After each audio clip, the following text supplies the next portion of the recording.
Good evening and welcome to News Channel 8. I'm Jerome Aegean, and here's some of the stories we have for you tonight. Hovensa makes massive layoffs, and could government workers be seeing unpaid holidays? These stories and more are coming up next on News Channel 8.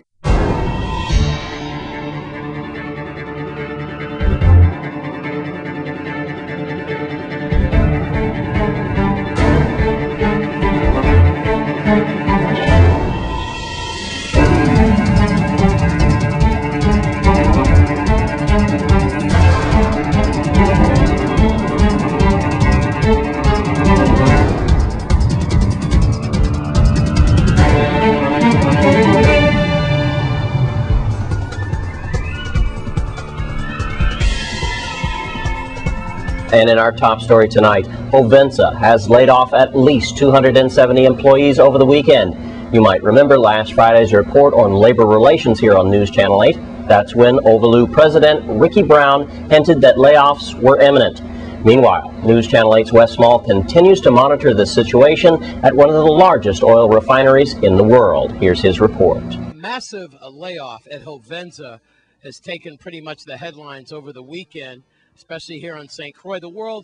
One of the world's largest oil refineries hit with setbacks. Contractors that were laid off: ISU, Raycon, Sun, Triangle, Turner, and Wyatt. And this has resulted in approximately 270 contractor employees being released from employment by these contractors. From the Department of Labor, we will be talking to Labor Commissioner Albert Bryant. But meanwhile, you see this? Are you laid off? We can help. Let us help you get back into the workforce by the Department of Labor. So a lot of folks received these pamphlets and folders earlier today. And as I talked to a lot of these gentlemen here, as we expected confusion and chaos at this workshop behind Gertrude's here, we found none of that. Congratulations to Rhoda Martinez, the Labor Commissioner's assistant.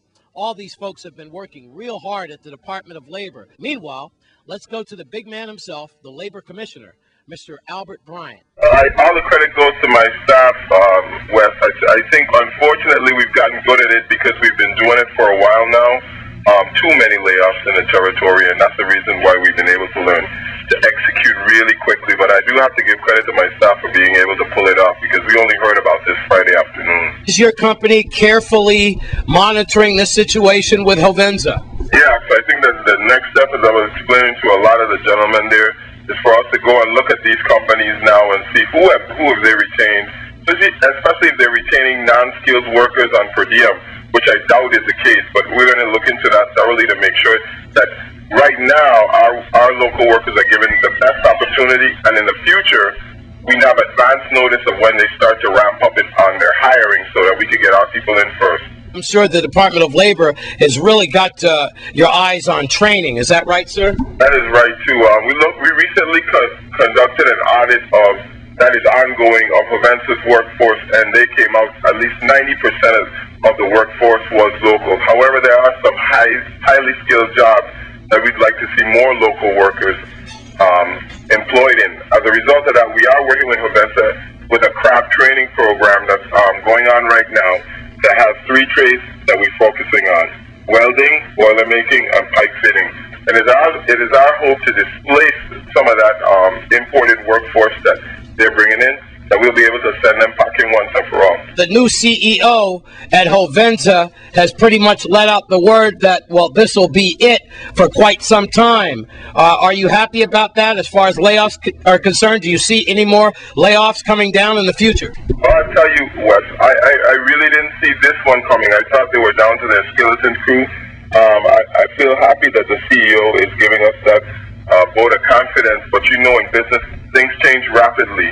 Oil has been fluctuating up around $68, so when oil goes expensive, it's bad for our pockets and WAPA, but good for Hovensa in terms of tax dollars and employment.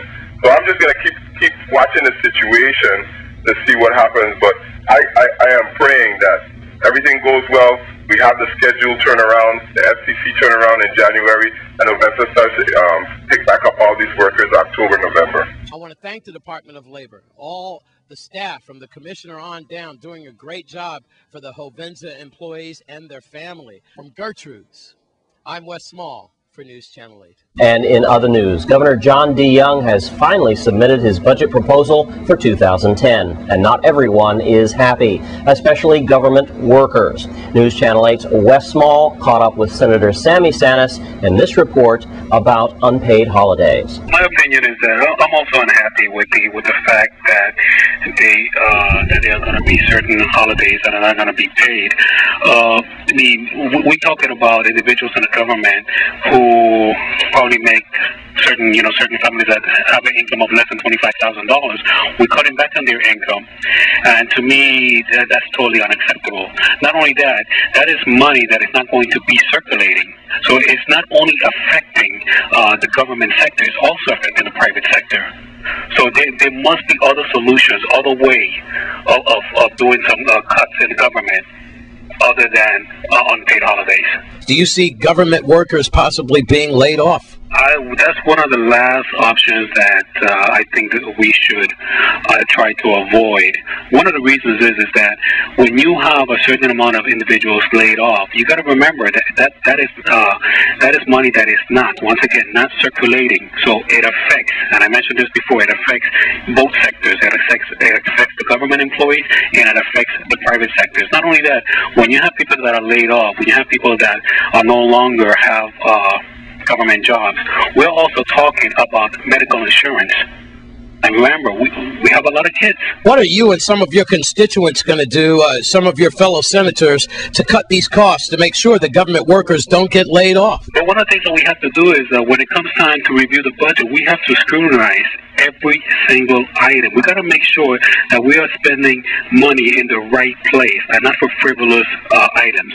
And that's one thing that I can assure the public that I'm going to be doing along with my fellow senators. Thanks, Sammy Sanis. And when it comes to crime, everything was pretty calm in our territory. 2 shooting incidents to report on St. Thomas. In the first shooting, a man was shot in his thigh, and that incident happened in the Anna's Retreat area on Friday evening around 7 p.m. The second involves a man who apparently shot himself in the toe. That incident happened in the Smith Bay area just minutes later. And on St. Croix, police have rearrested 23-year-old Hector Luis Mercado. He's already serving time in Golden Grove Prison. Here's Virgin Islands spokesperson Melody Rames with more. Police on St. Croix arrested Hector Luis Mercado and charged him with robbery 2nd degree, assault 3rd degree, and grand larceny in connection with an incident that happened in March at Thomas Bakery on King Street in Frederiksted. Mercado was arrested Friday, June 24th, based on a Superior Court warrant. Police said Mercado and another person stole a victim's gold chain and assaulted the victim while in the bakery. Mercado is 23 years old and is a native of Puerto Rico. He is presently incarcerated at the Golden Grove Adult Correctional Facility on separate charges. He was rearrested on these current charges by Criminal Investigation Bureau detectives and returned to Golden Grove. That's Virgin Islands Police Department spokesperson Melody Rames. Thanks for that. And stay with us on News Channel 8. We have more news after the break.